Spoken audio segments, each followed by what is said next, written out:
Dans quelques semaines, ce ne seront pas les grillons que vous entendrez ici, mais les Formule 1. Nous sommes à quelques encablures du circuit du Castellet, dans le village du Bossé. Le Bossé qui a donné son nom à un des virages du célèbre circuit. Bonjour, je suis ravi de vous retrouver pour ce nouveau numéro de Faille Plus, ici sous le soleil du Var, au Bossé, pour une très belle soirée organisée par William Wurstenberg. Une soirée hommage pour un jeune garçon qui jouait au rugby et qui faisait de la boxe, un passionné de sport, ici au Bossé, et qui a trouvé la mort il y a 3 ans dans un accident de voiture.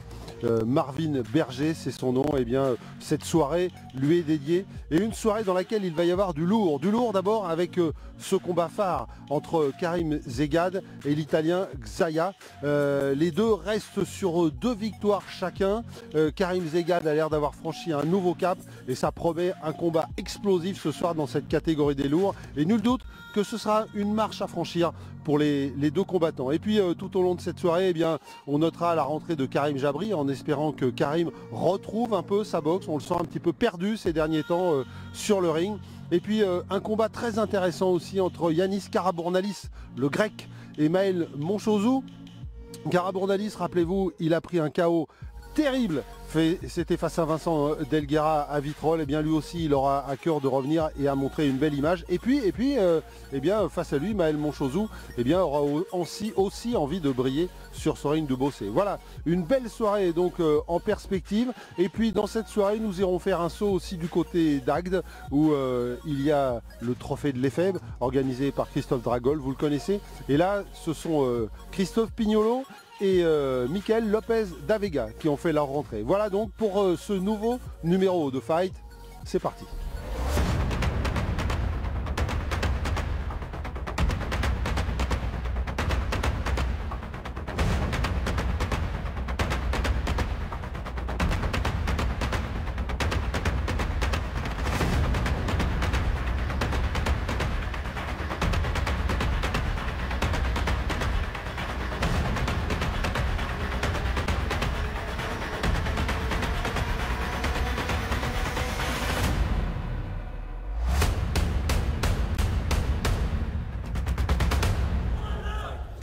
Rémi Merlino face à Antoine Retort, et dans le regard de ces deux protagonistes, on sent bien qu'il y a de l'électricité, Philippe.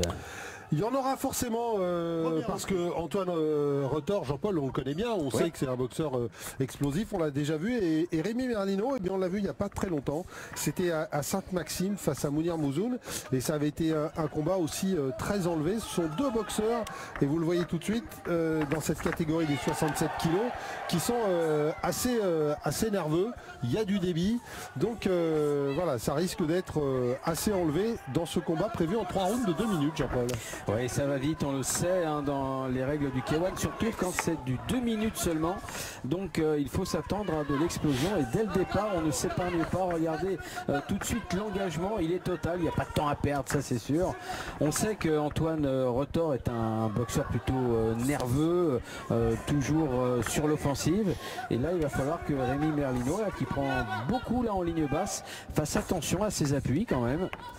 Ouais, et d'autre part, Rémi a aussi, vous l'avez peut-être aperçu, sous l'œil droit déjà une petite ecchymose.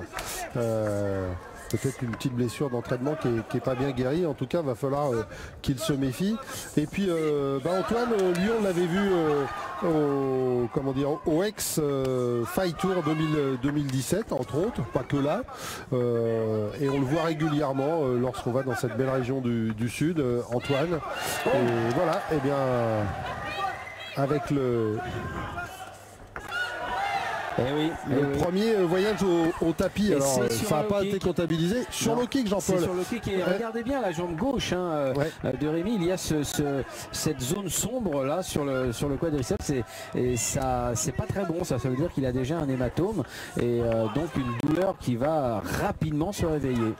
Puis surtout, Jean-Paul, on voit que au-delà de se réveiller, la douleur est là, parce qu'à chaque fois qu'il prend un impact, eh bien, on voit son corps bouger, on voit l'impact comme là sur cette droite. Ça veut dire qu'il est déjà atteint sur sa jambe avant, et comme il va rester 2 rounds derrière, ça va peut-être lui paraître bien long cette fin de combat. Elle passe bien, cette droite d'Antoine Retort, hein. Ouais, et il y a eu une jolie droite aussi de la part de Rémi. D'ailleurs, on va pas non plus le mettre que dans la case déficit, hein. Il a fait des belles choses, Rémi. Ici, là, regardez, il arrive à répliquer en ligne basse, mais c'est toujours un petit temps de retard et ça lui porte préjudice. Regardez, là, un bon low kick. Il va y avoir cette droite derrière, mais qui était un peu protégée quand même. Ouais, mais et voilà, on voit bien le travail sur la jambe. Et même si, comme vous le disiez Jean-Paul, tout n'est pas à mettre au déficit de Rémi Merlino, on peut quand même s'inquiéter pour cette jambe, au-delà de tout le reste, hein, au-delà des droites, au-delà des coups échangés. Ce qui est le plus inquiétant peut-être pour l'instant pour Rémi Merlino, c'est cette jambe avant. Hein. Ah, c'est certain, on l'avait tout de suite vu, hein. Il y a eu un arrosage copieux de la part d'Antoine Rotor, qui a les gants bleus, je le rappelle, et il en souffre. Donc regardez, Rémi Merlino, il le sait, il a été briefé dans son coin, il sait que maintenant il a 2 minutes là pour redresser la barre, reprendre la situation en main et éviter surtout d'encaisser des coups sur cette jambe avant. Mais c'est pas en restant en appui comme ça qu'il va éviter, et au contraire, regardez, il en a des problèmes d'appui. Il en a repris. Il a des problèmes d'appui. Puis alors la cuisse qui change de couleur. Oh là là. Ouais. Alors ça, c'est le premier symptôme, hein, classique. La main gauche qui descend au niveau de la jambe gauche. C'est un réflexe. C'est très très difficile de s'en débarrasser. Et généralement, un adversaire averti voit ce signal, feinte en low kick et évidemment peut placer une droite ou un high kick droit. Hein, voilà. Puisque le bras gauche n'est plus là pour défendre. Alors, ouais, le percut. Ouais.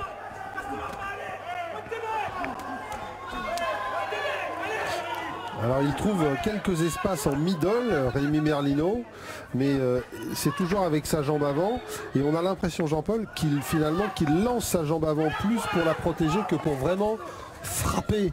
Au moins quand elle est active, voilà, Antoine Rotor ne peut pas l'atteindre. C'est ça. Ouais. Alors que dès qu'elle est posée et dès qu'elle est frappée, on sent bien que c'est difficile. Hein.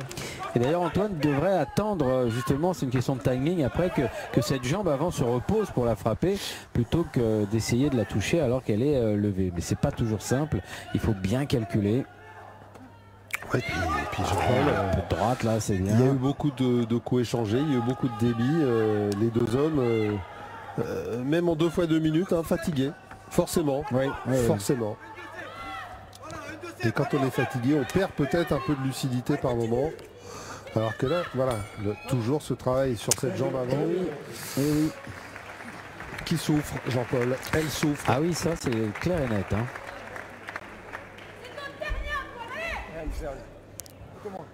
Le long gauche, le low kick, hein, qui laboure toujours la même zone, hein, qui a changé de couleur, on le voit très nettement. Laisse pas ces moments-là. Dès qu'il met ses bruits, ça peut en bas. Comme ça casse sur net. Ok. Ouais, le genou bien aussi. Qui remontait dans la cheminée. Travail, tu te jettes pas sans avancer. Quand tu avances, tu donnes des coups. Si tu avances sans donner de coups, à chaque fois tu vas prendre, d'accord? Il a des problèmes d'appui, hein, Rémi Merlino, ça se voit. Maintenant, travail de la vitesse. Travail en vitesse. Allez, c'est le dernier round. Vous voyez cette jambe qui est montée, c'est un peu comme un fouetté de BF, mais sans efficacité, sans vitesse. On a l'impression que c'est vraiment comme une protection, quoi. Au moins, quand elle est active, elle ne peut pas être frappée. Hein. C'est un coup barrage. Et on est déjà, Jean-Paul, dans la dernière reprise. Ça va très très haut. Oh, il a fait mal ce low kick. Eh oui. Pour être certain de frapper fort en low kick, il faut attendre que la jambe se repose et frapper juste au moment précis où elle se repose, parce que à cet instant-là, eh bien, le combattant ne peut pas la relever immédiatement. Oh. Ouais. Ah, c'est bien ça. Il essaye, bien. Hein, il est combatif, Rémi, c'est bien.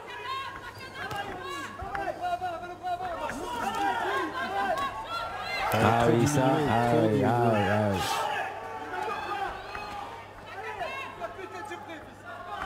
Ça va être compliqué de se mettre debout demain matin. Hein. Oui, il n'y aura pas de footing matinal, non, ça c'est sûr. Je pense pas. Alors il n'y a qu'une chose qui fonctionne avec ce genre de douleur, c'est la glace. Il faut appliquer de la glace plusieurs fois par jour pendant environ 15 minutes. La glace est un superbe remède Oh là là là là. Ah oui, oui, c'est On voit qu'il a mal. Hein. c'est dur. Quel Hein. courage. Il a du courage, Rémi Merlino, parce que ça doit être très très douloureux, hein, cette jambe. Ouais, et puis il arrive à continuer à boxer avec des appuis diminués. C'est bien, allez. Une trentaine de secondes et le calvaire sera terminé.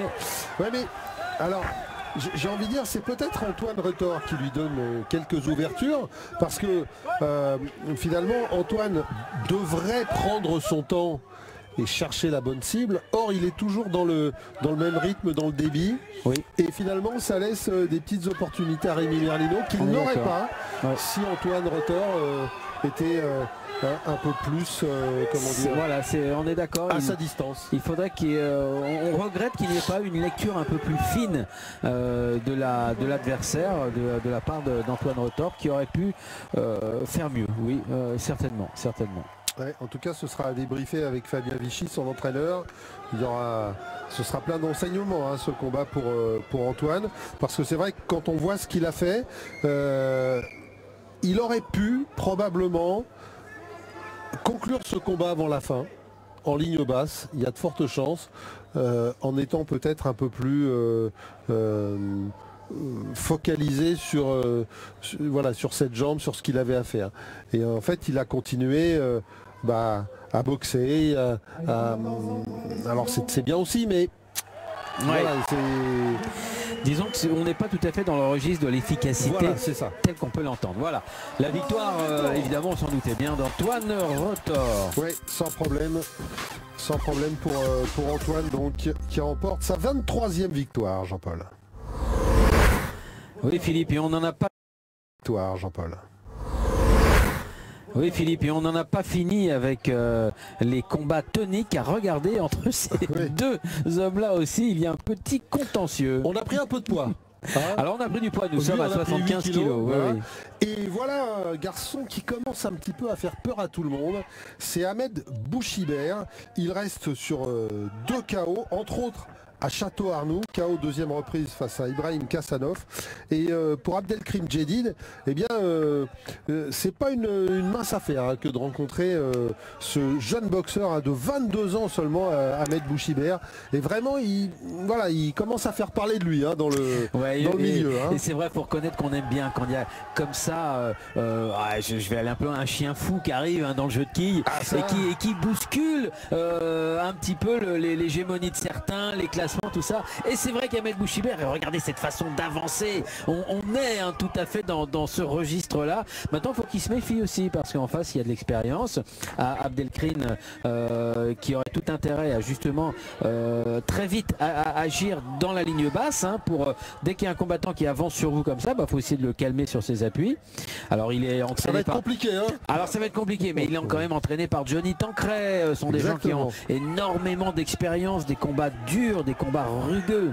Et un autre, Grégory Grossi, dont on parlera la semaine prochaine, puisqu'il sera à Cavalère, et nous serons à Cavalère pour la rentrée de Grégory Grossi. On aura l'occasion d'en parler. Un très très fin technicien, Grégory. Exactement.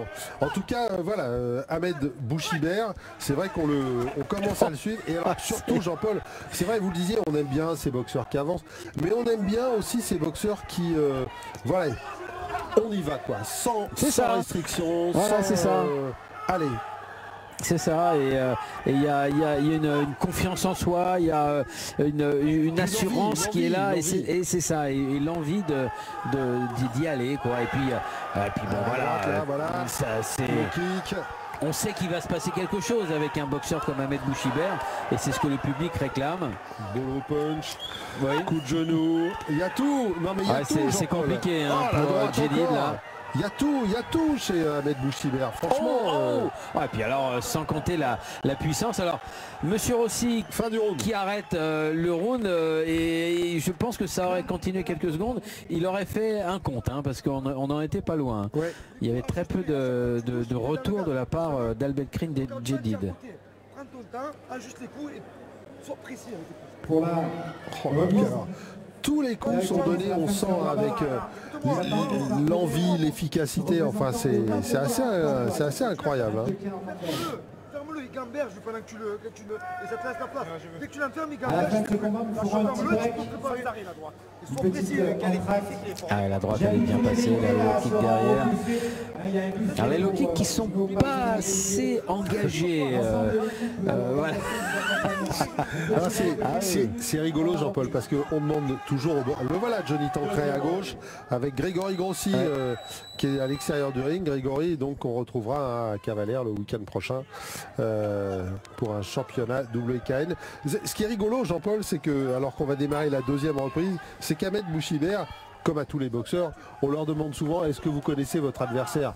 Ils ne sont pas forcément déjà rencontrés, mais ils se connaissent, ils se sont vus. Alors lui, il a une réponse abuseuse et non, mais c'est pas grave, je suis plus fort que lui quand même. Oui, c'est ça, c'est l'extraordinaire confiance en soi que certains combattants ont.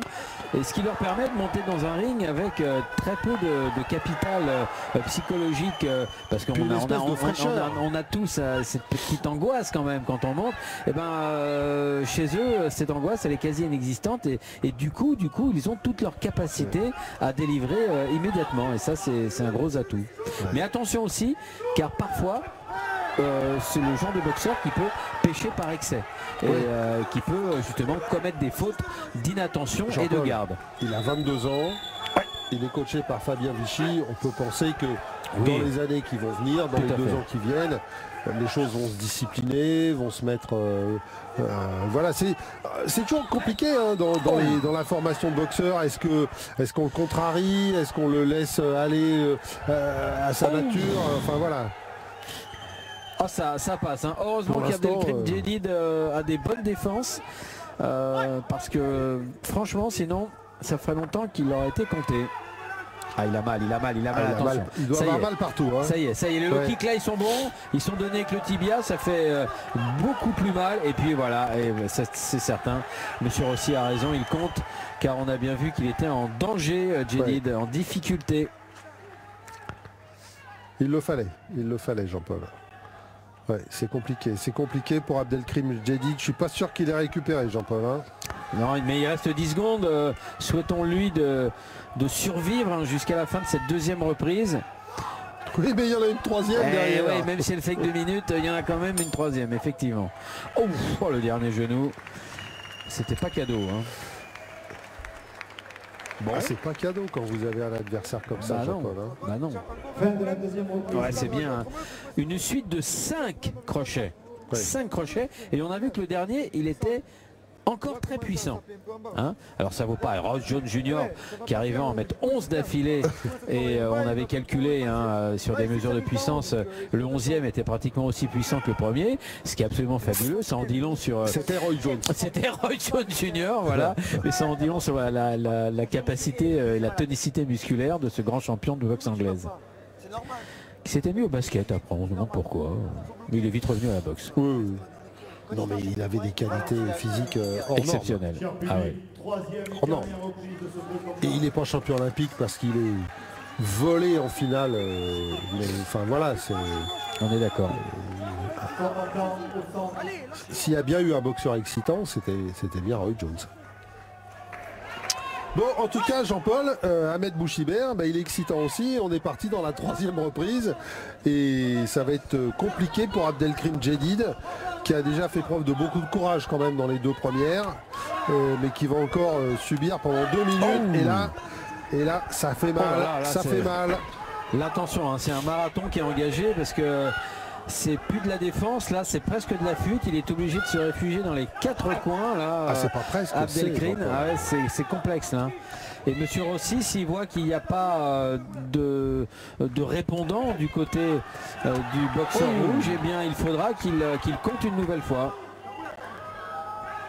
Et regardez bien Ahmed Bouchibert, hein, regardez, tout de suite les mains sont montées, la garde est remise en place, il fait pas n'importe quoi. Hein. Non, et il va bien en bas, il conclut bien ses enchaînements, c'est bien fini, il y a du polissage. Maintenant, il faut qu'il soit plus précis. D'ailleurs, c'est ce qu'on lui a demandé dans son coin à la fin du premier round. Et regardez, Monsieur Rossi, et il a raison d'intervenir. Bien sûr qu'il a raison.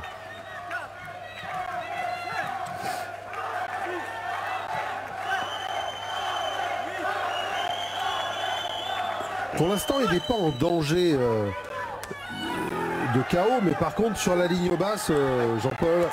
Ouais, et puis regardez, bon, il est courageux, Abdelkrim, il essaye, mais non, c'est trop dur, c'est trop dur. 30 secondes. Oh, d'accord, ok, d'accord. L'attitude, on dit plus long que... oui, oui.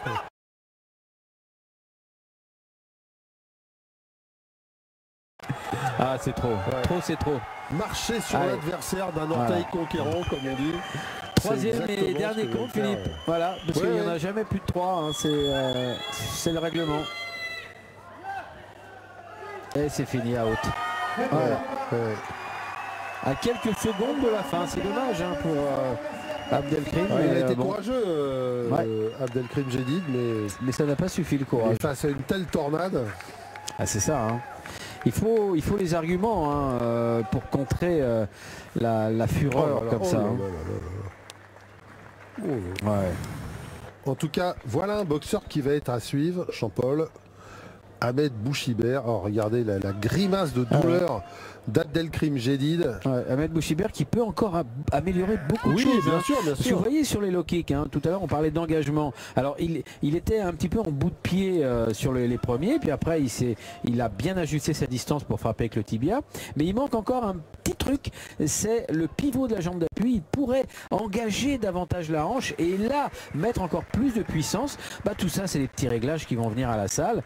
Et en tous les cas, on assiste certainement à la naissance d'un futur grand champion. On lui souhaite. Ah oui, s'il reste sérieux et appliqué comme il l'est en ce moment. Ah voilà, c'est ça. Hein. Il peut aller très très loin, Ahmed Bouchibert. Et déclaré vainqueur dans le coin bleu. Et tout sourire. On va aller le retrouver au bord du ring, hein, Jean-Paul, Ahmed Bouchibert. Tout à fait. Voir un peu ce qu'il a à nous dire après les gestes, un peu de parole de la part d'Ahmed Bouchibert. On le retrouve au micro de Philippe, c'est tout de suite. Quel joli bouquet, Ahmed. On ne pourrait pas en dire mieux, c'est tel bouquet, tel combat. Bon, on va revenir justement sur ce combat. Vous commencez à faire un petit peu peur à tout le monde. Hein. Il y a eu un KO il n'y a pas très longtemps. Là, ça se termine avec les jambes. Vous commencez à faire peur un peu à tout le monde. Déjà, j'avais dit qu'il n'y avait pas 203. Je suis sur 2 KO consécutifs. C'est mon 3e. Et ouais, c'est difficile dans la région en classe A de trouver des 75. Bon, c'est difficile à trouver. Alors en même temps, on vous a vu, c'est ça qui nous a fait flasher un peu, qui est intéressant, c'est que vous frappez, vous avez de l'activité, et en même temps, on vous a vu assez calme, pas trop de déchets, vraiment chercher la solution. Ah, c'est ça, ce qu'on fait tout le temps avec mon coach. Jamais de déchets, essayer de travailler le plus proprement. Et voilà, le plus... Vous avez senti à quel moment, très vite, que vous preniez le dessus, vous vouliez finir avant? Fin du premier. Bon, après, mon coach il me dit tout le temps, moi, c'est exceptionnel. J'arrive pas à adapter ma boxe tout en étant la garde en haut et tout. Il faut absolument que je joue avec l'adversaire, sinon j'arrive pas à déployer ma technique et c'est grâce aussi à mon coach. C'est lui qui m'a trouvé le petit tic pour faire la différence. Ça veut dire qu'il faut vous canaliser un petit peu, sinon vous avez tendance peut-être à partir à en faire trop? Non, même pas, justement, je préfère, mon coach il me dit lâche-toi, fais-en un peu trop que pas assez. J'arrive pas à faire ma bosse comme tout le monde y fait, la garde en haut et allez, on y va. Je suis obligé d'avoir les mains en l'air, les mains en bas et ça découpe, c'est comme ça. Bon, le prochain combat, c'est pour quand? Vous avez une date déjà? 1er juillet à Martigues, je crois bien, un tournoi à 4. Ça sera mon dernier de la saison avant de passer pro. Après les vacances? Après les vacances, c'est ça. Une bonne période de vacances bien méritée. Merci, bravo. Merci à vous, c'est gentil. Alors avis à la section pro, Ahmed Bouchibert débarque bientôt. Exactement. Ça va mettre de l'ambiance, c'est bien, c'est super. C'est bien, passer pro, exactement. On va voir sur des 3 minutes, c'est nickel. Alors on redescend dans la catégorie de nos débuts d'événements, les 67 kilos. Et cette fois nous sommes avec Thibaut Arias. Thibaut Arias et Hugo Rémy. Oui. C'est un petit peu un affrontement générationnel hein, là aussi. Thibaut Arias face à Hugo Rémy, 28 ans pour Thibaut Arias, boxeur confirmé. Alors que Hugo Rémy, lui, est moins connu, même si il est né dedans, hein, puisque son papa était Nakmoué, donc voilà. Ce sont deux boxeurs qui sont plutôt d'ailleurs Nakmoué tous les deux, qui s'affrontent en K1. Donc ça va être intéressant de voir comment ça va se passer entre les deux. C'est vrai que pour Hugo Rémy, c'est un sacré morceau, parce que Thibaut Arias, on le connaît, on l'a déjà vu plusieurs fois. Il reste sur une très très belle série avec quand même à son palmarès des boxeurs comme John Cha, comme Quentin Honoré, enfin voilà, de très très bons boxeurs français. Et c'est un gros morceau hein, pour Hugo Rémy, Jean-Paul. On est d'accord, on est d'accord. Et tout de suite, hein, la puissance hein, s'est exprimée du côté de Thibaut. Et on voit bien que ce sont deux boxeurs formés à la boxe taille. Hein. On le voit bien sur ses gestes, sur les attitudes, sur la façon d'engager les corps à corps. On est, voilà. Les pieds sont plus à plat, on se déplace un peu moins, c'est plus linéaire, hein, il y a moins de décalage. Attention, la petite saisie, voilà. Bah alors là aussi, c'est l'automatisme du Mouet. Oh, oui, ce crochet le crochet gauche.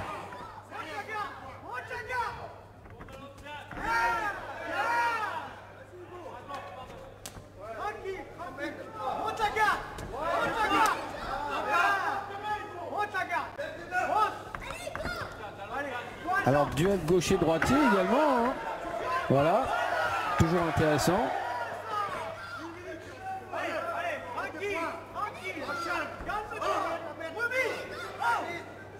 Ouais, on voit bien ce rythme, hein, qu'un rythme plus...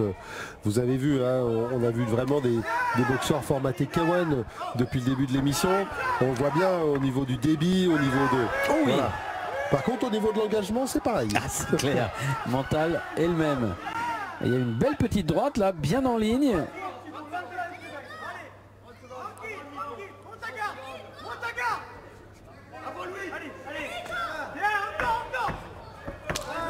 Ah, au middle. Technique ô combien Mouet. Ouais, pour travailler sur le bras de l'adversaire, désamorcer la puissance du bras arrière.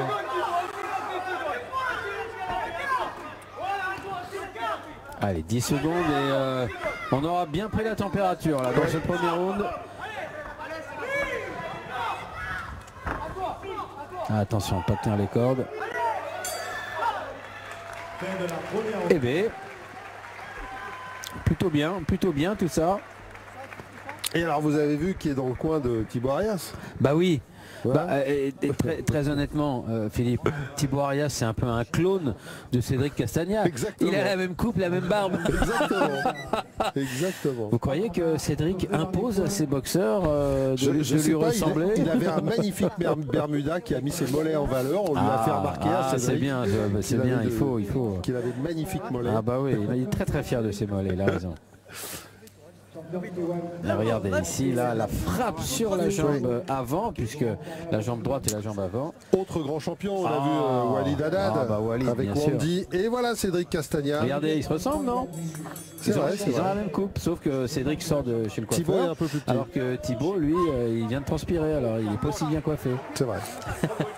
Thibaut Arias un peu plus petit. D'ailleurs, il y a 9 cm d'écart entre les deux, entre Thibaut Arias et Hugo Rémy. 9 cm. Et on n'a pas eu l'impression dans cette première reprise, Jean-Paul, qu'il était vraiment gêné, Thibaut Arias. Ça n'a pas eu l'air de le déranger beaucoup. Et Hugo Rémy n'a pas semblé en profiter non plus beaucoup. Allez, la deuxième reprise, on a fait connaissance, on s'est ajusté hein, dans le premier round. Et puis là, on va vraiment lâcher les chevaux. C'est ce qui se passe.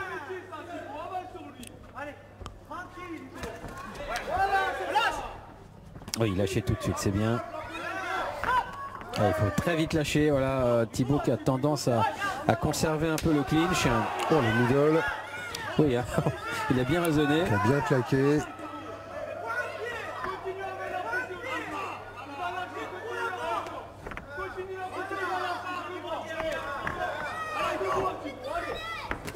Ouais. Ça monte en puissance, Jean-Paul, j'ai l'impression. Hein. Oui, on a une fois qu'on a pris la mesure, bon voilà, et puis pour continuer sur ce que vous avez vivement souligné, c'est-à-dire que ce sont deux Nakmois, eh bien le premier round, oui, usuellement en boxe taille, on sait qu'il est toujours un petit peu plus calme. Enfin toujours, pas toujours, non, mais disons que souvent un petit peu plus calme. Usuellement, voilà. Mais comme là nous sommes sur une formule de 3 reprises, eh bien il ne faut pas perdre de temps. 1 minute 30, la moitié du round. Bien bloqué, le front kick à côté.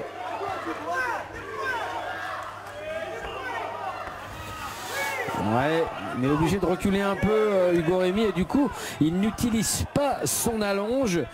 Ça doit faire partie de la tactique de Thibaut Arias, qui ne veut pas être sous le feu des coups à distance d'Hugo Rémy. Donc il a raison d'avancer, de boxer à l'intérieur de la garde de Hugo.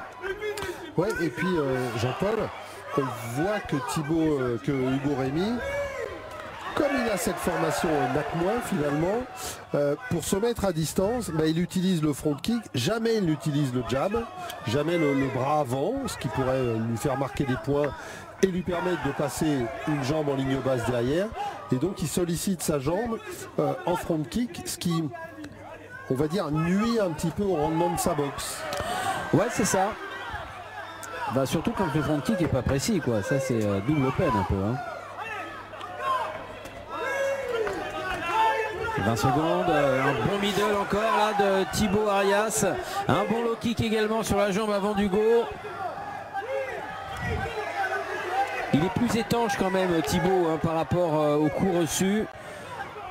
Et il aura à mon sens davantage marqué dans cette reprise qui s'achève. Plus varié aussi Jean-Paul. Oui, également. Ouais. Low kick, genou, point. On l'a vu faire beaucoup de choses Thibaut Arias.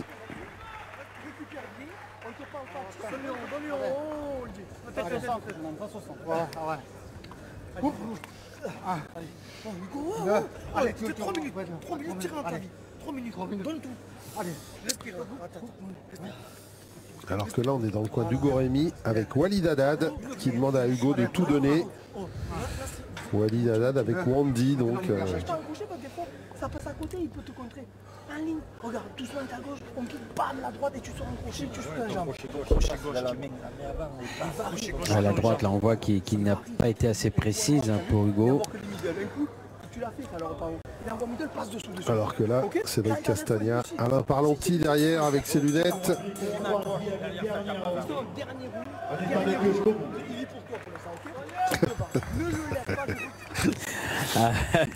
On va lui dire. Il y a toujours d'ambiance avec Cédric, que ce soit sur le ring ou dans le coin du ring, mais il y a toujours de l'ambiance.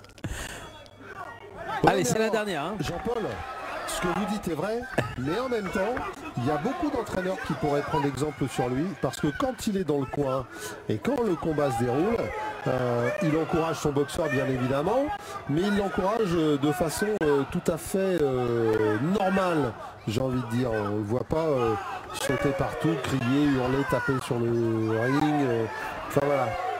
Donc à méditer. À méditer. Oh, ouais, ce genou là, et le front kick qui touche.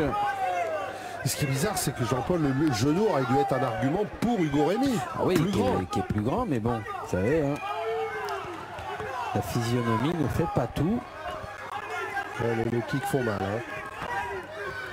Ouais, et puis alors il a belle droite, là, il a réussi à la placer sa droite Hugo. Mais elle était loin d'être décisive. Attention de ne pas prendre la jambe, le genou qui est monté, la saisie, interdit. Monsieur Rossi le signale immédiatement.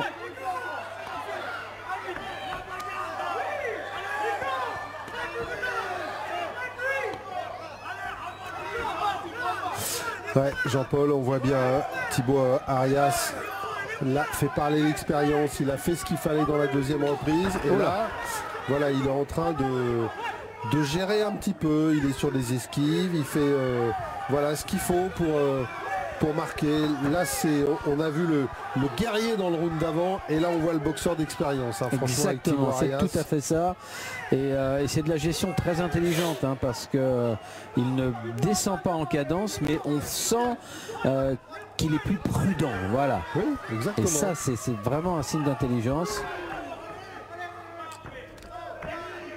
Et puis attention, il peut s'en passer des choses en une minute. Alors voilà, justement au moment où on en parle, toujours se méfier. Ce qui lui a réussi justement pour l'instant, c'est cette activité, il ne faut pas qu'il la réduise. Au risque de prendre des contres. Ça manque un peu d'explosivité, hein, de toute façon du côté d'Hugo Rémy peut-être. On voit ces coups qui sont un peu posés. On n'a pas le sentiment que ça claque beaucoup. Alors il est fatigué, bien sûr, après ce combat, mais ça manque de vélocité. Pas forcément de puissance, mais de vélocité. Non, mais je vois un grand potentiel hein, chez Hugo, qui n'a que 20 ans, on le répète. Hein, oui, complètement. Voilà, donc à 20 ans, affronter comme il le fait Thibaut Arias, c'est un sacré job hein, qu'il est en train de faire, Hugo Rémy, d'autant plus qu'il finit plus fort. Qu'il n'aura été dans le premier round par exemple, donc c'est un très bon signal. Il est sur la bonne voie, Hugo Rémy, mais par contre ce n'est pas un combat qu'il devrait remporter. Voilà. Non, mais par contre à revisionner ce combat sera très important pour lui. Ce sera probablement plein d'enseignements pour sa carrière future à Hugo Rémy, Jean-Paul. Mais bon, il est quand même tombé sur quelque chose, il n'y a pas beaucoup mieux hein, quand même. Hein, c'est voilà, vrai. C'est un client quand même. Voilà, c'est pour ça, à 20 ans, on n'a pas encore toute la maturité et face à un tel adversaire, eh bien, il s'est très bien comporté. On le voit d'ailleurs. Hein, voilà. Mais la barre était un peu haute, hein, quand même. L'expérience, Jean-Paul. De Thibaut, la variété dans sa boxe, la façon, son savoir-faire.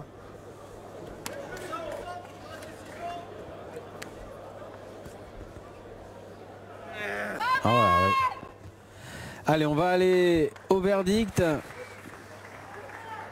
Après ces dernières images au ralenti.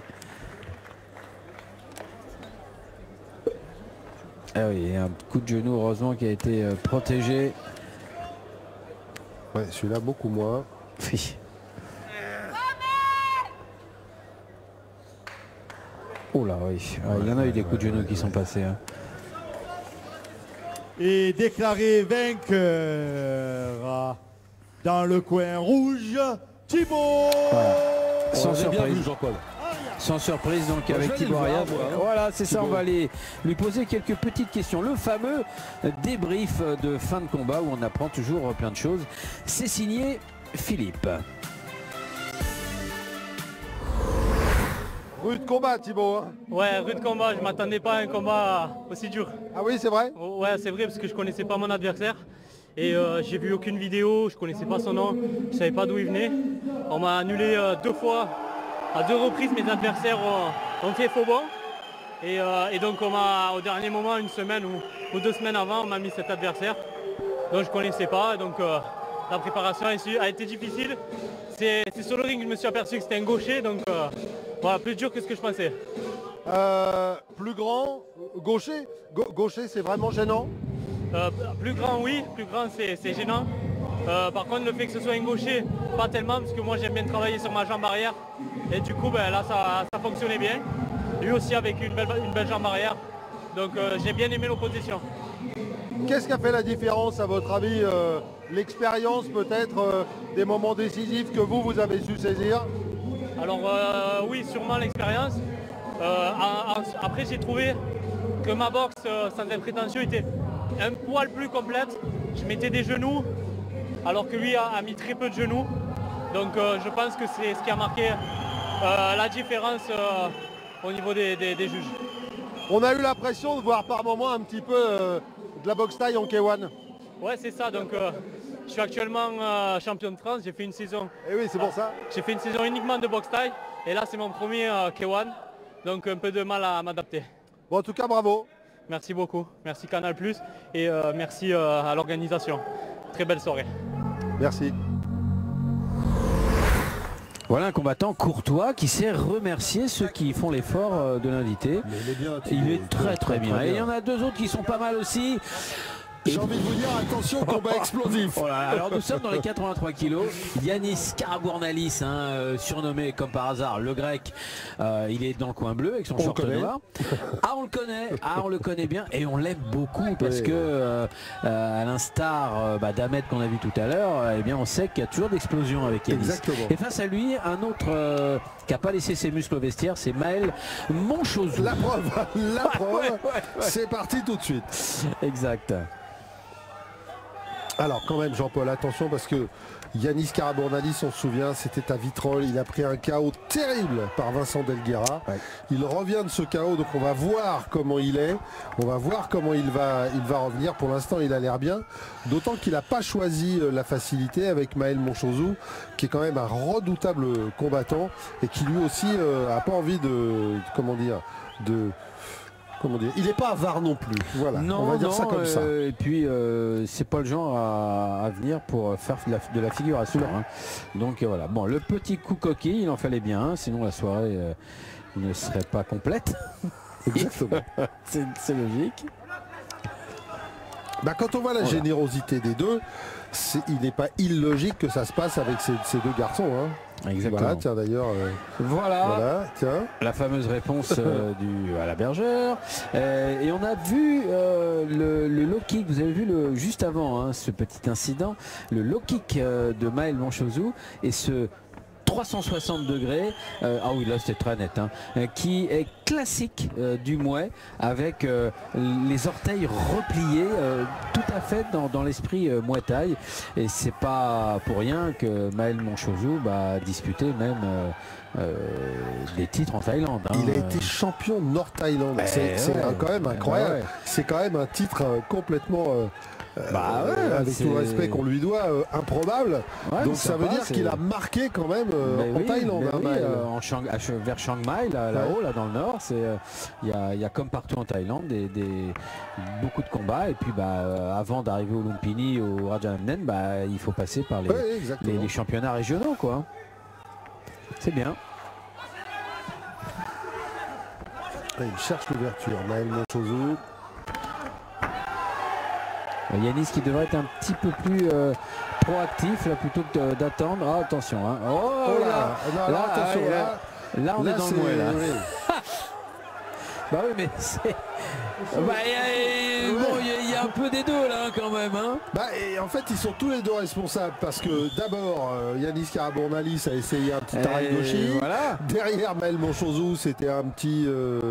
pas Uranage, mais enfin cette arraché, mais pas loin. Si on parlait de judo. Vous voyez, regardez. Bon déjà là voilà le petit. Ça c'est pas bon. Et derrière, hop, voilà. Enfin deux takedowns qui n'étaient pas du tout autorisés. Voilà. De tentatives. Bon voilà. Vous voyez. Ce qui compte c'est de reprendre sur de bonnes bases. Ce qui compte c'est ça.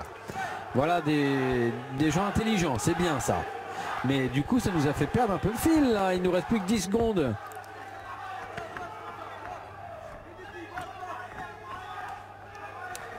Le middle de Maël Monchozou. Alors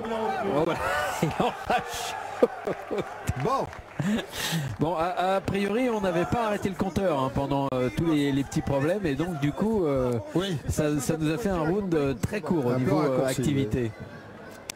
Bon, on va retrouver là justement les passages. Je suis pas concentré, mais ça va. Il faut qu'il monte un peu la garde, Yanis quand même. Je dis, tu avances en donnant ton bras avant. Il est là, il t'attend comme ça. Il a un rythme à 2 à l'heure et tu le mets dans le rythme à lui. Boxe-le, mets des coups. Un peu crispé, Maël. On le voit là sur ses mimiques au niveau de son visage, des attitudes un peu. On sent qu'il est un peu tendu. Voilà, alors là, voilà on retourne. Preuve qu'il est costaud, Maël Monchozou, parce qu'il a arraché Yanis. Clairement. Comme une plume. Qui n'est pas un poids plume, justement.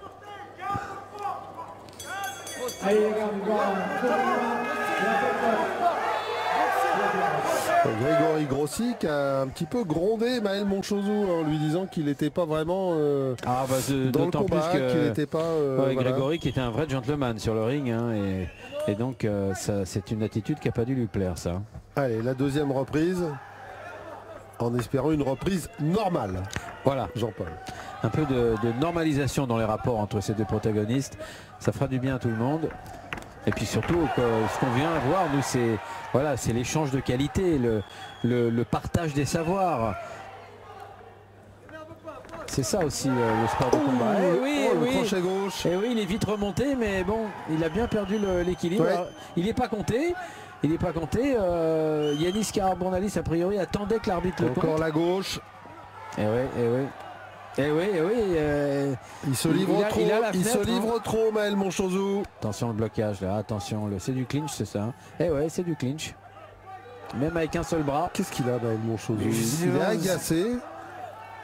C'est quoi le problème? Alors on n'a pas tout compris là.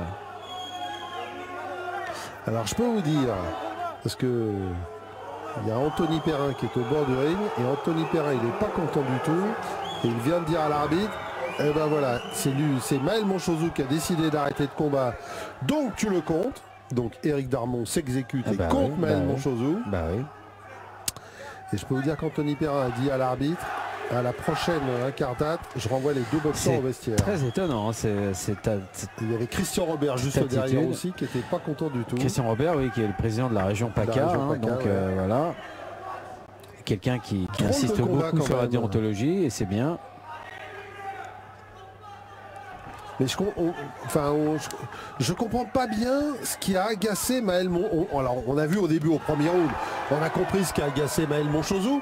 J'ai pas bien compris ce qui l'a agacé lors de la deuxième reprise. J'ai pas bien vu. Alors oui, il y a eu un peu de clinch, Jean-Paul, mais enfin bon,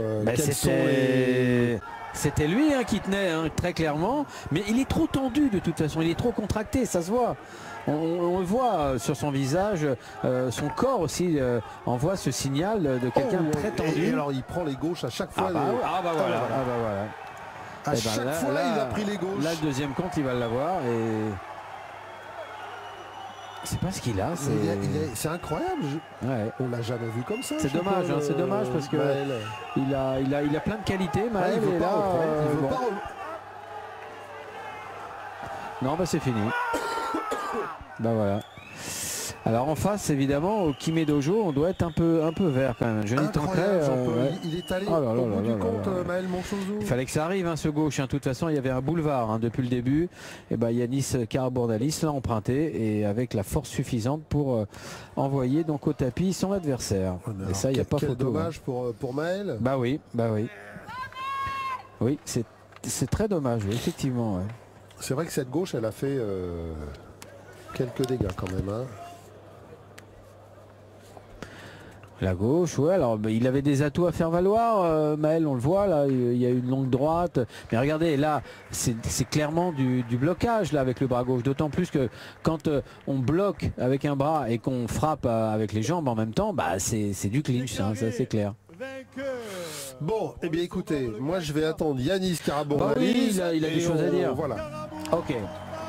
Voilà Yanis Karabournalis, le grec déclaré vainqueur. On le retrouve au micro de Philippe. Yanis, vous vous attendiez à ce que ça tourne un peu comme ça, ce combat?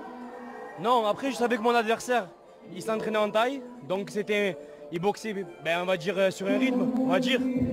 Mais après non, après vous me connaissez, ce serait pas le Yanis s'il n'y a pas la marche en avant.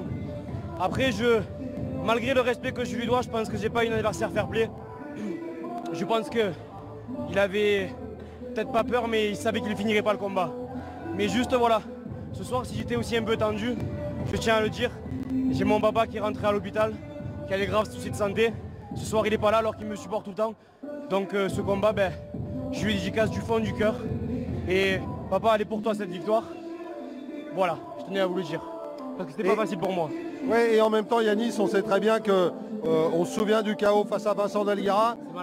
Il faut revenir aussi de ça, c'est compliqué. Voilà, ce qu'il y a, c'est que honnêtement, j'ai pas voulu cacher que j'ai eu du mal à remonter, on va dire à se relever. Mais après on tombe pour mieux se relever comme on dit. Mais honnêtement, ouais, j'ai eu du mal à me relever parce que cette défaite, elle a eu un goût amer. C'est une grosse amertume. J'espère que dans tous les cas, un organisateur m'offrira la chance d'une revanche. Et j'espère vraiment du fond du cœur parce que je me prépare pour. Alors on se connaît un petit peu justement, donc on peut vous dire certaines choses, se le permettre. En tout cas, c'est vrai que on vous voit toujours avancer, on vous voit avoir une boxe très généreuse et finalement une boxe quand même très risquée. Est-ce qu'à un moment donné dans votre tête, il ne faut pas essayer de peut-être moins vous exposer? Je suis d'accord avec vous tout à fait. Après là, honnêtement, j'ai pris 0 coup. J'ai vu que je l'ai touché, pourquoi pas abréger? Si je vois que je commence à m'exposer au contre, oui. Mais j'ai vu qu'au premier round, plus ou moins j'ai pris la température, je ne me suis pas jeté. Le deuxième, j'ai vu que j'ai commencé à toucher, j'ai fait la marche en avant. Mais toujours quand même avec mes mains en haut. J'ai quand même travaillé avec mon coach, ses mains en haut, cette garde en haut. La leçon de Vitrolles. C'est la leçon de Vitrolles, la leçon de Vincent. Mais t'inquiète poto, on se retrouvera, j'espère. En tout cas, je tenais à remercier mon sponsor, le Nippon, qui est là. Alain, merci parce que tu m'as fait confiance et je te remercie du fond du cœur. Bon, en même temps, ça fait du bien, donc après la décompte de Vitrolles. Ça fait du bien, je renouvelle la victoire et ça fait du bien. On va bien dormir ce soir du coup. Ouais. Bon, bah, c'est tout ce qu'on vous souhaite. Et puis, la bise au papa. Ça sera fait. Merci Canal. Karim Jabri. Ah, Karim Jabri, hein, on l'avait un petit peu disputé la dernière fois quand même. Ouais, alors pour en avoir parlé avec son entraîneur, Jean-Paul, il est très très bon à l'entraînement, Karim, et puis un peu perdu sur le ring. Voilà. On se doutait bien qu'il y avait quelque chose parce que entre ce garçon qu'on avait découvert il y a quoi, 2-3 ans, et qui nous avait beaucoup plu, et puis ses dernières prestations, il y avait quand même un sacré mouvement en arrière. Et là, face à Grégoire Gottardi, qui est à droite là en short noir, on espère que Karim va retrouver un peu son self. Oui, alors... Bon, on lui souhaite. Hein. Attention Jean-Paul, parce que Grégoire Gottardi, on ne le connaît pas beaucoup en France. On l'a pratiquement jamais vu. Ça fait 3 ans qu'il vit en Thaïlande, qu'il combat en Thaïlande, qu'il se prépare en Thaïlande. Il n'a que 22 ans. Et quand on regarde son palmarès et quand on regarde ses adversaires, on peut avoir quelques craintes pour Karim Jabri. Parce que le début, oui, effectivement, là on le voit. Hein. Vraiment 34 combats, 27 victoires, Jean-Paul, pour Grégoire Gottardi. Il a décidé de revenir en France et franchement c'est une découverte. Hein, on a beau regarder, on a beau chercher, pour l'instant il n'y a pas de combat en France. Il a boxé au Max Muay Thai, il a boxé au WPMF, il a boxé au Super Muay Thai, donc il a fait la Coupe du Roi. Enfin vraiment, il a fait énormément de choses. Il s'est entraîné pendant très longtemps, il a vécu à Pattaya, c'est ça, dans les camps d'entraînement de Pattaya. À l'instar des frères Pinto, il fait partie de ces Français qui se sont enracinés en Thaïlande. Et effectivement, on voit qu'il a un métier ouf. Voilà. C'est du lourd. Donc pour Karim Jabri, qui pour en avoir parlé avec Francis Jiménez, son entraîneur, nous disait que que lui non plus ne comprenait pas bien. Karim est très très bon à l'entraînement, il fait des choses, c'est le Karim qu'on a l'habitude de voir, et puis dès qu'il est dans le ring, regardez, vous avez vu déjà le regard vers Francis Jiménez, un peu perdu, il est un peu perdu, Karim Jabri, il est un peu perdu. Et donc face à Grégoire Gottardi, va pas falloir qu'il soit perdu longtemps, parce que vous avez vu avec quelle facilité la jambe part, la jambe monte. Complètement. C'est un superbe athlète, Grégoire Gottardi. Ah, ça distribue là. Ouais, puis viens, c'est bon, il en veut, il aime bien. Et vous avez vu à quelle vitesse il s'est rué sur Karim Jabri. Le middle, le front encore. Oh, les petites esquives, les retraits de bus, c'est bien fait. Tout ça, ça montre qu'il est en vigilance, qu'il est très très sûr de lui, très maître de sa boxe. Alors il est gaucher aussi, Grégoire, donc jambe droite devant, ce qui va peut-être pas faciliter la défense en ligne basse pour Karim Jabri. Ouais, certainement pas, mais alors quel début de combat. Et comme vous le disiez, malgré ses 22 ans, on sent déjà l'expérience pour Grégoire Gottardi.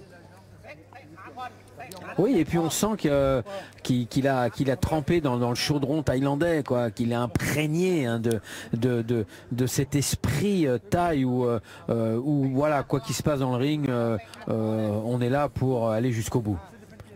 On le sent. Vous avez vu déjà le bras de Karim Jabri qui est déjà tout rouge.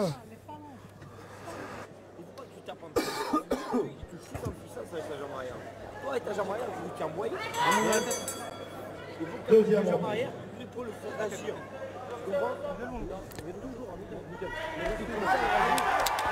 Faut envoyer la jambe arrière. C'est ce qu'on a dit dans le coin de Karim Jabri. Voilà. Bon, on va voir ce que va faire Karim. Je pense qu'il a d'autres problèmes à régler que seulement envoyer sa jambe arrière, parce que pour l'instant, en tout cas, de ce qu'on en voit, Jean-Paul, encore une fois, c'est une vraie découverte, hein, Grégoire Gottardi. Oh là, attention à la tête. Là. Et ce qu'on voit a l'air vraiment très très complet. Hein. Déjà. Oui, très complet, très affirmé, très abouti, c'est-à-dire qu'il n'y a pas de place à l'improvisation. On sent quelqu'un qui maîtrise son rôle et qui connaît sa partition sur le bout des poings hein, et des pieds. Hein. Et là, franchement, là dans le coin comme ça, c'est dur pour Karim. Karim, il a une possibilité de s'en sortir, c'est grâce à sa vitesse. Mais il faut qu'il actionne le bouton speed là. Hein. Ouais, puis Jean-Paul, il faudrait qu'il arrive à toucher. Or, pour l'instant, il n'arrive pas vraiment à tout. On a vu quelques échanges lors de la première reprise, mais il n'arrive pas vraiment à toucher Grégoire Gottardi. Regardez, pour l'instant, ah oui. Ça passe au-dessus, en dessous. Non, puis il y a un vrai décalage entre cette détermination qu'on ressent chez Gottardi et ce combat un petit peu moins engagé de Karim Jabri, ce qu'on avait déjà noté à plusieurs lors de ses dernières sorties, quoi. Voilà, à plusieurs reprises. Hein, on avait constaté ça, quoi. Comme quoi, la dimension mentale, Jean-Paul, dans les sports de combat. Hein. Il avait tenté le coup de pied de retourner Karim Jabri, il n'était pas à la bonne distance. Et ça a permis à Grégoire Gottardi d'enchaîner. Parce que lui, il rate rien. Hein. Grégoire Gottardi, pour l'instant, le moindre espace, la moindre faille. Clairement. 1 minute dans cette deuxième reprise. Et Karim Jabri qui ne trouve pas de faille à exploiter, il ne trouve pas d'ouverture. C'est un vrai crève-cœur pour lui. Hein. Ouais. Crochet du gauche, très vite le clinch. Mais il se passe rien. Pas beaucoup de genoux par contre pour Grégoire. On en aurait attendu un petit peu plus. Ouais, mais j'ai envie de vous dire, il prend tellement la mesure avec son middle que finalement il n'en a pas vraiment besoin. Quoi. Ouais, et puis le front kick, il préfère repousser, cadrer. Voilà, ouais, toujours le front kick très gênant. Et le middle qui fait mal au bras, qui a rougi le bras droit. Et bon, là, c'est des techniques qui malheureusement vont pas servir à grand chose. C'est joli, mais oh là là, le bras droit de Karim, là, on peut avoir peur. Hein.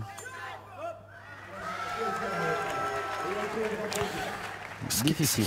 C'est difficile, et puis surtout ce qui doit être compliqué pour Karim Jabri et pour son coin pour essayer de le relancer, c'est que on a l'impression que Grégoire Gottardi, il est à son rythme, il récite. C'est ça, il a une partition et tout est bien huilé, tout est parfaitement à sa place, il sait ce qu'il a à faire. On ne sent pas de problématique chez lui, voilà. Même dans les coups de pied retournés, il les voit arriver. Il voit tout arriver. Il a une lecture très facile, très aisée de son adversaire et de tout ce qui va arriver. Donc voilà, pour lui, ça se déroule, quoi. Voilà. En tout cas, quelle entrée pour Grégoire Gottardi dans cette catégorie des moins de 70 kilos. Ouais, et puis quel retour, le retour de l'enfant prodigue, hein, qui était parti en Thaïlande et qui revient, voilà. Allez, c'est la dernière et peut-être pas la plus simple pour Karim Jabri. Et dans ses 34 combats en Thaïlande, il n'a concédé que 7 défaites, hein, Jean-Paul. Ce qui est un excellent ratio. Excellent ratio, ouais, vraiment. La dernière reprise.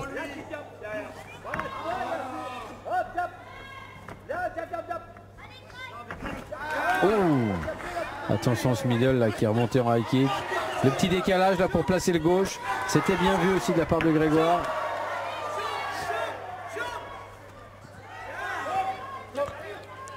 Et on est malheureux hein, pour Karim Jabri, sans solution pour l'instant. Exactement, sans solution Philippe, c'est ça. Il essaye, hein, il a envie, il aurait envie. Voilà, mais ça marche pas. Ça marche pas.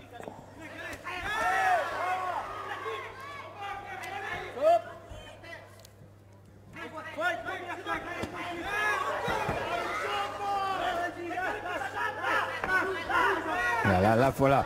Faut qu'il en profite, mais les coups de pied retournés, faut les oublier, ça ne fonctionne pas. Il les décrypte tout de suite. Et là, il est trop court sur le back fist, Karim. Ouais, puis il a été puni avec un middle.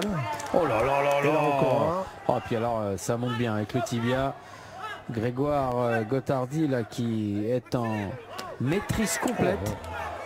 Sur les middle, il fait un peu penser à un boxeur qu'on avait vu et qu'on aime bien, qui est Anthony Defretin, qui n'est pas dans la même catégorie, hein, qui est un petit peu plus léger, qu'on avait vu au RMB, entre autres à Saint-Ouen, qui a un middle dévastateur, une espèce de lame de scie là, qui vous coupe. Oui, c'est-à-dire que c'est plutôt dans la catégorie élagage, ouais, c'est oui, ça. Voilà, c'est un peu ça. Ouais. Oh oui, oh oui, oh oui. Encore. Et on sent qu'il est. On sent qu'il peut en lâcher encore beaucoup plus. Exactement, oui. Ah oui. On en redemande hein, avec Grégoire Gottardi. Et malheureusement pour Karim Jabri, c'est encore une fois une marche un peu haute. Alors, c'est une bonne question, Jean-Paul, parce que peut-être qu'effectivement, pour un boxeur qui doute, un boxeur comme Grégoire Gottardi était un petit peu trop dur. Comme Karim est plutôt dans le doute actuellement, il lui faudrait peut-être des confrontations un peu moins compliquées. Oui, pour se reconstruire, reprendre confiance, ce serait une bonne méthodologie, c'est vrai. Regardez-le, on voit, il cherche son coin. On va écouter les conseils de Francis Jiménez.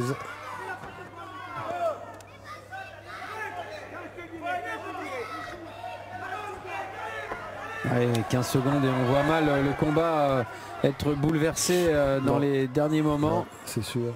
Quelle maîtrise quand même, à 22 ans, Jean-Paul. Quelle maîtrise. Ah oui, ouais, vraiment c'est assez stupéfiant. Ouais, c'est beau ça. Encore, voilà, high kick. Et il finit en beauté. Voilà. Et en plus il sourit, il est très aimable, et très courtois. On se demande s'il est fatigué. Mais il n'a pas l'air. Hein. C'est incroyable. Incroyable. Ah ouais, c'est beau.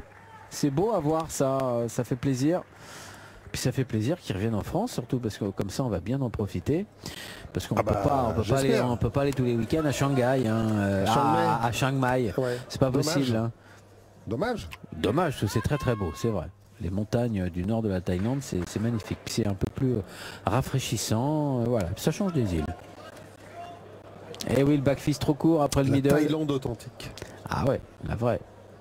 Oula. Ouais, là la perte d'appui, ça arrive. Et là cette petite leçon de boxe là, sur la fin, avec des coups bien détachés. High kick, crochet gauche, crochet droit. C'est pas mal ça aussi comme. Ah ça marche. Hein. Bon Jean-Paul, on va attendre la décision qui ne fait aucun doute. Fait aucun doute. Voilà, avec la victoire de Grégoire Gottardi. Moi je vais le réceptionner au pied du ring, Jean-Paul, parce que franchement faut qu'on en sache plus. Faites cela Philippe. Et nous on va en profiter pour continuer d'admirer là ces bons moments après la victoire. Et puis cette belle ambiance entre les boxeurs lorsque tout se passe bien. Ah ouais Jean-Paul, c'est une vraie découverte qu'on fait dans Fight ce soir. C'est vrai que Grégoire, vous ne vous produisez pas souvent en France. Et dans l'émission Fight, eh bien, on vous découvre. D'abord, vous vivez, vous faites quoi? Enfin, racontez-nous. Bonsoir, donc voilà, j'ai passé 3 ans en Thaïlande, donc c'est vrai qu'en France je ne me produis pas souvent. Donc là ça fait seulement la 4e. J'ai passé 3 ans en Thaïlande, pardon. Je viens à Où ça en Thaïlande? Alors à Pattaya, dans le camp à Youssef Bouganem. Donc voilà, maintenant je me produis beaucoup en France. J'attends beaucoup de combats.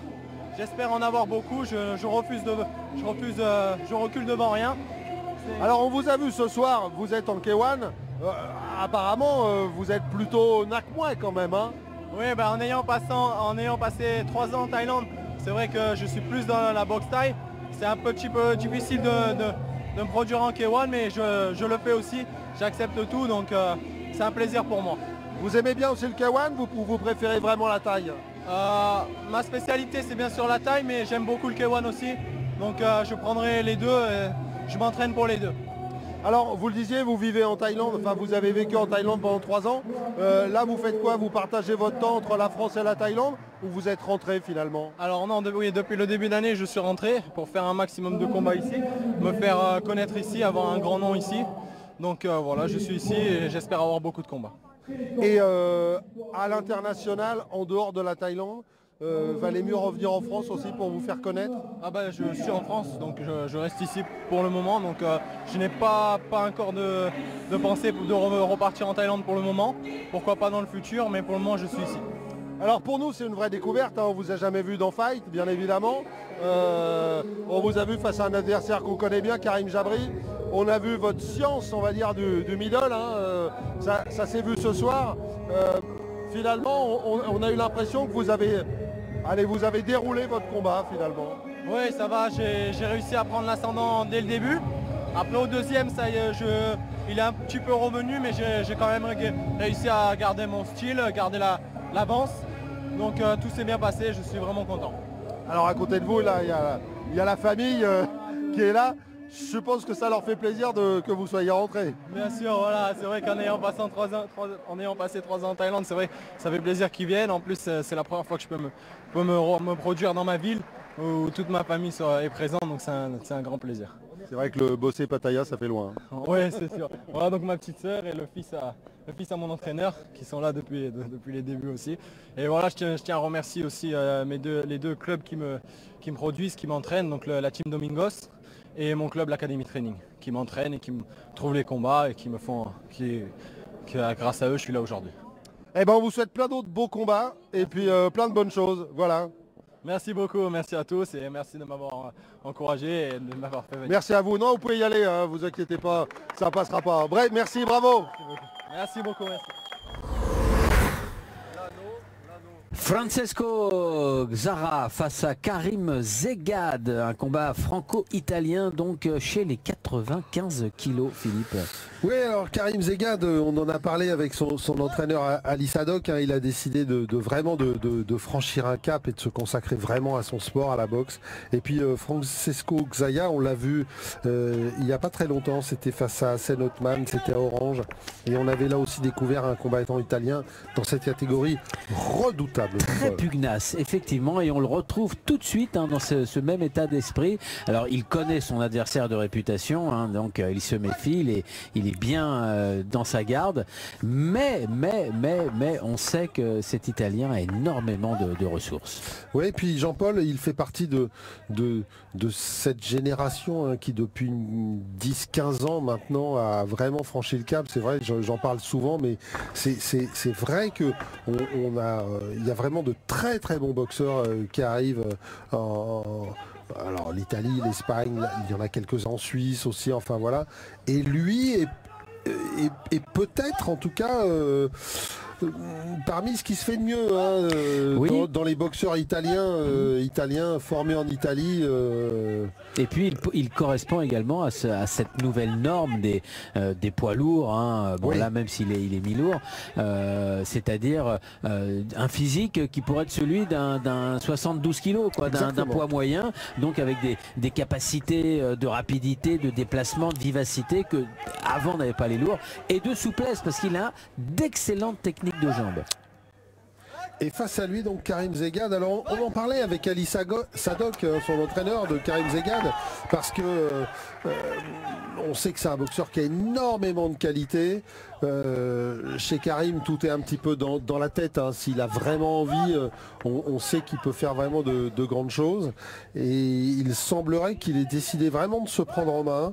C'est un fan de motocross, eh bien il n'a plus de moto. Il a décidé. Ça va être compliqué alors. Il a décidé vraiment. Non mais pour vous dire que il a décidé vraiment de se consacrer, de se dédier, voilà. de se dédier à. Il pourra toujours faire du cross. Il pourra toujours faire du cross. Mais c'est intéressant parce que on sent le potentiel chez Karim. C'est vrai. Il a la puissance, il a la frappe. Il lui manque peut-être un tout petit peu de vélocité encore dans sa boxe à Karim. Et puis le reste, eh bien, c'est mental. Le reste, c'est mental. Il faut voilà, que mentalement, vraiment, il se fasse violence pour comment dire, pour réaliser ses objectifs, parce qu'il peut se fixer des objectifs très élevés, Karim Zegad. Alors monsieur l'arbitre qui expliquait à Francesco Jara qu'il n'y a pas la possibilité d'appuyer sur le boxeur. Le coup doit monter à la tête de l'adversaire, ouais. Mais c'est pas la tête qui vient rencontrer le genou. Voilà, donc ouais. D'où ces petits gestes. Et voilà, fin de la première reprise. Une bonne première reprise. Ouais, une belle première reprise où effectivement on a vu des qualités de part et d'autre. Alors des qualités de frappe, un bon coup d'œil chez Karim avec l'anglaise, ça monte bien, c'est bien coordonné avec les poings et les pieds. Et puis du côté de Francesco Jara, ben là par contre c'est l'explosion hein, tout de suite, hein, quand il veut lâcher les coups, boum, ça part et puis c'est très compact. Et ouais, cette droite, hein, ouais. Bien alignée. Hein.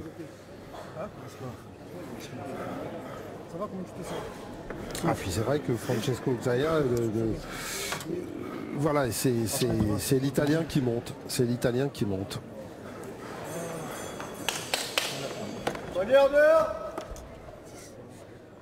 Combattant au centre. Et on va attaquer la deuxième reprise. Avec donc Karim Zegad en short rouge. Et on va voir comment va évoluer ce combat. Après une première reprise plutôt équilibrée entre les deux combattants.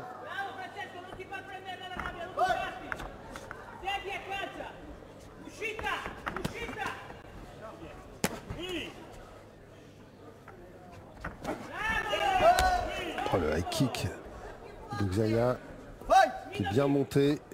Heureusement qu'il y avait quand même une protection avec la main gauche levée de Karim Zegad. Ouais, tout ça c'est bloqué.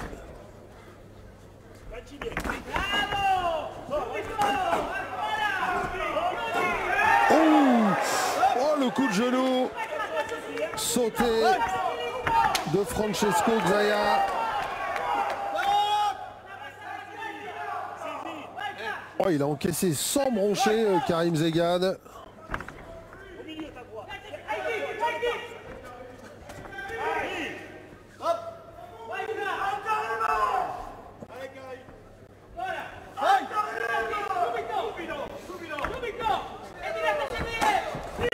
Ouais, petite saisie, attention. L'arbitre n'a rien dit. C'était dans le mouvement.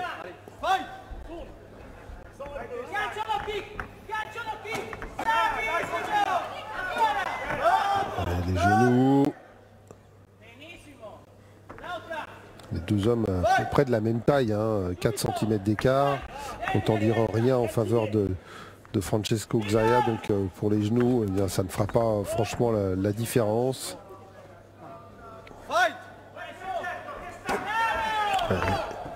Tentative de high kick encore.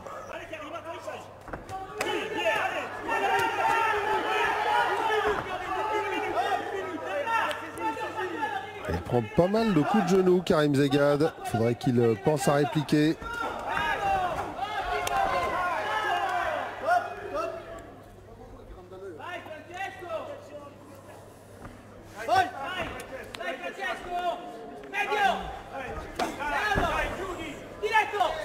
Oh, droite-gauche de l'Italien. Qu'est-ce qui se passe pour Karim?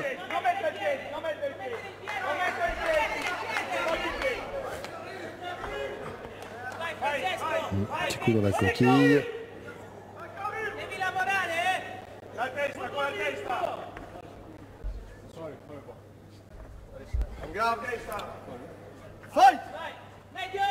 Ouais, et on a entendu l'Italien s'excuser hein, quand même. Fair play, ce combat entre ces deux combattants. Un problème à l'œil depuis tout à l'heure, Karim Zegad. Voilà, le genou, il a essayé.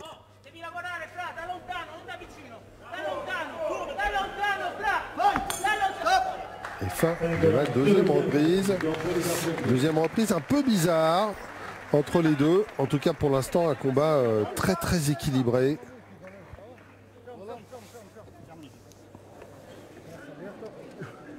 La met de la maman dans les gars. Ouais. Ah, voilà, on a entendu Karim Zegad alors qu'on a revu ce magnifique high kick hein, de l'Italien. On a entendu Karim Zegad, c'est de la vaseline en fait qui était sur le gant. Et puis là le coup de genou aussi, bien marqué hein, par Francesco Zaya. Et ça c'était le coup bas.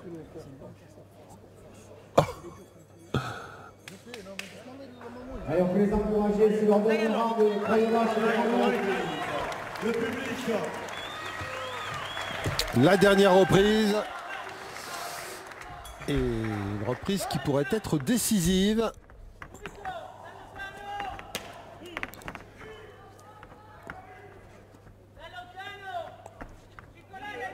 Et c'est le moment peut-être pour Karim de faire le forcing hein, pour vraiment marquer l'esprit des juges. Et finalement emporter la... Oh le high kick encore, il va être compté Karim Zegad. Eh oui, forcément il va être compté. Eh oui, high kick et il est allé au tapis. Et monsieur Stępiakowski ne peut faire autrement que de compter Karim Zegad. On l'avait vu lors de la reprise précédente, déjà le high kick dangereux de l'Italien. Eh bien cette fois-ci il est arrivé et il a bien touché. Et maintenant eh bien il y a le forcing à faire pour Karim Zegad pour revenir. Il a 2 minutes pour cela.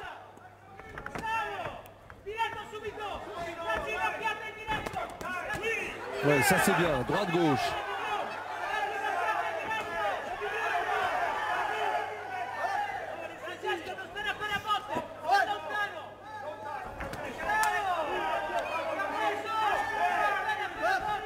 Attention de ne pas se jeter, il a la tête en avant Karim Zegad. Il faut essayer de rester lucide même s'il n'a pas beaucoup de temps pour essayer de renverser la tendance.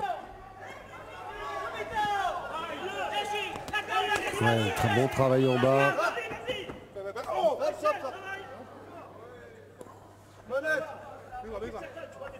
Alors. Pareil que même problème que pour Karim Zegad tout à l'heure, la vaseline. La vaseline hein, qui sert de protection pour les boxeurs, alors quelquefois bah, ça fait des petits pâtés. Voilà. Et quand vous avez un petit paquet de vaseline dans l'œil ou sur la paupière, eh bien c'est très très gênant. Ça gêne la vision.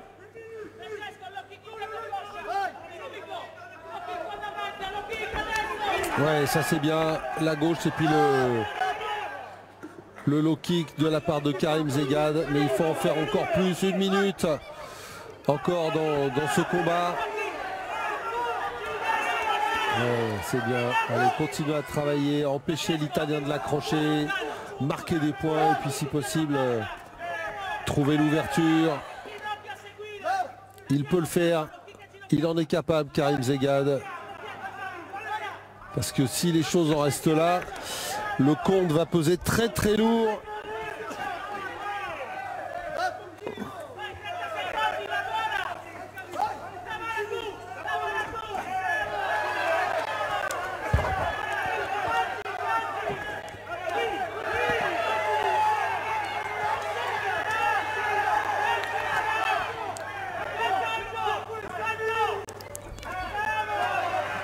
Et encore ce high kick, encore le high kick.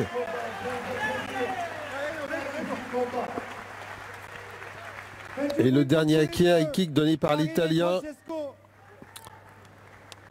Et on va attendre le résultat, on va attendre la décision. Mais oh là là là, oui, c'est... Quand on voit cette image, normal que l'arbitre ait compté Karim Zegad. Il n'y a rien à dire. Et même s'il aura tout tenté pour revenir, alors on va attendre parce que Il y a eu 2 rounds d'avant, on ne sait pas comment les juges vont apprécier, mais c'est vrai qu'un compte, c'est tellement important dans un combat en 3 rounds de 3 minutes.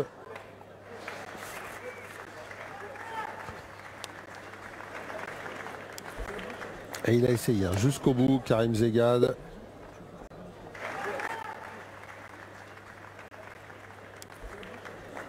Ce high kick aura fait quand même la différence pour l'Italien.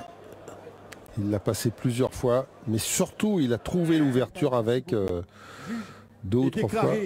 Allez, la décision. Dans le coin rouge. Eh oui, le compte plus voilà, il peut être déçu, Karim Zegad, car voilà, ce trophée, cette belle ceinture, eh bien elle est pour l'Italien Francesco Zaya. Et puis pour conclure